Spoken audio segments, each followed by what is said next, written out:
നബി സല്ലല്ലാഹു അലൈഹി വസല്ലമയുടെ ഒരു വിശദീകരണം കേട്ട് ഫാത്തിമ ബീവി റളിയല്ലാഹു അൻഹ പൊട്ടിക്കരഞ്ഞ ഒരു സന്ദർഭം നിങ്ങൾക്കറിയാമോ?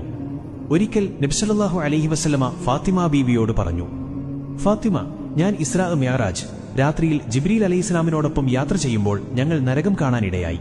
പല രീതിയിലും ശിക്ഷയനുഭവിക്കുന്ന സ്ത്രീകളെ ഞങ്ങൾ അവിടെ കണ്ടു. അതിൽ ഒരു സ്ത്രീ കഠിനമായ ഒരു ശിക്ഷയനുഭവിക്കുകയായിരുന്നു.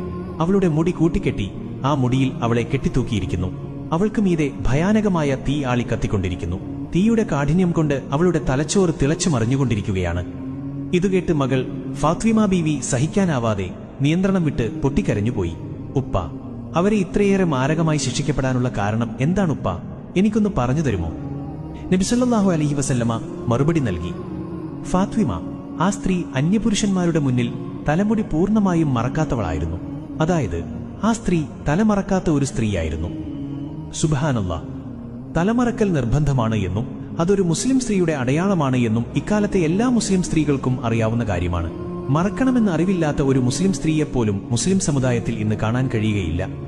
തലമറക്കാൻ മടിക്കുന്നവരും മറച്ചിട്ടും അന്യപുരുഷന്മാരെ കാണുമ്പോൾ താനേ തലയിലെ തട്ടം താഴേക്ക് വീണുപോകുന്നവരും കട്ടികുറഞ്ഞ നെറ്റ് പോലുള്ളവ കൊണ്ട് തലമറക്കുന്നവരും മുടിയുടെ മുൻഭാഗം മാത്രം പുറത്തു കാണിച്ച് ബാക്കി ഭാഗം ഭദ്രമായി മറക്കുന്നവരുമായ മുസ്ലിം സ്ത്രീകളെ, നിങ്ങൾക്കിതൊരു പാഠമാവട്ടെ.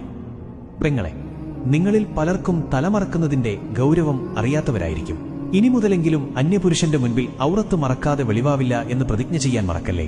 കഴിയുമെങ്കിൽ ഒരു ഇൻഷാ അല്ലാ എന്ന് കമന്റ് ഇടണേ. നിങ്ങളുടെ ഉറച്ച തീരുമാനം കണ്ടിട്ട് മറ്റുള്ളവർക്കും അതൊരു മോട്ടിവേഷൻ ആയാലോ. അള്ളാഹു നമ്മെ എല്ലാവരെയും അവന്റെ ഇഷ്ടത്തിലായി ജീവിക്കാൻ തൗഫീഖ് നൽകി അനുഗ്രഹിക്കട്ടെ. ആമീൻ യാ റബ്ബൽ ആലമീൻ.